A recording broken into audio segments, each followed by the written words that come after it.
Hey, Course 1, Lesson 15 is called Problems About Equal Groups. We've been learning all sorts of different types of word problems as we begin our year to prepare us for many different types of practice problems we may end up with on our assignments and tests, first of which is coming up soon this week.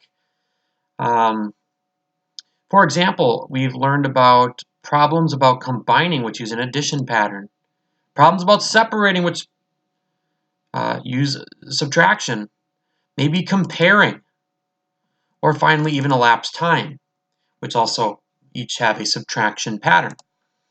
Another type of math problem that uses words is called the equal groups problem. Here's an example. In the auditorium, there were 15 rows of chairs, 20 chairs in each row. Although there were 300 chairs, altogether there were 300 chairs in the auditorium. What do we know? That there are 15 rows, each row holding 20 chairs. To find the total number of chairs, it's 15 times 20, right? Number in each row times number of rows gives you the total. You may be saying, where's the problem there? And that's because they've given us all three pieces of information to show us how this all works together. Remember, in a multiplication problem, you have a factor, and finally a product. The total is our product, and the number of groups being one factor, while the number in each group the other. And in these problems about equal groups, equal, an important word, they are the rows have to all be the same amount of chairs, or this doesn't work. We multiply to find an unknown total. Okay? If we know the other two, we just multiply. If we're missing one of the factors, well, just like in unknown number problems, we'll have to divide. Here's one where we're actually missing something. At Russell Middle School, there were 232 7th grade students in 8 classrooms. If there were the same number of students in each classroom, equal groups, how many students would be in each 7th grade classroom at the school? So there's a few clues that we're dealing with an equal groups problem. And once we've identified that that's the case, we will use this equation here because we're missing a factor, n.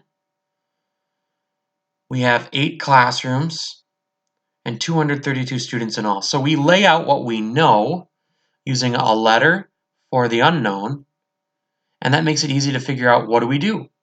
I know that I need to find a factor which, when multiplied by 8, equals our total, our product, 232. How do I find an unknown factor? I divide the answer by 8. 232 divided by 8 is 29. What does that mean? We check that it's reasonable to say that there's 29 students in each classroom at Russell Middle School. And if there are that many classrooms and that many students and all, that would make sense. So I can deal with that answer. For the lesson practice here, showing that you understand these 4-step methods to solving a problem, I'd like you to do both practices. And with letter A, we're dealing with dollars and cents. Marcy collects $4.50 selling lemonade, 25 cents each cup. How many cups of lemonade did Marcy sell?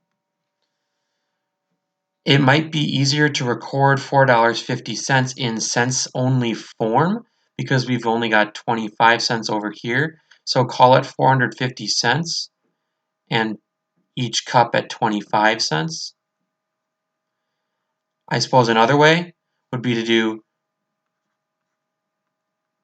$0.25 for your 25 cents and then keep your 450. Either way, use a standard where they match and not like this where they don't, okay? And then you've got parking lots with parking spaces, another classic. Equal groups,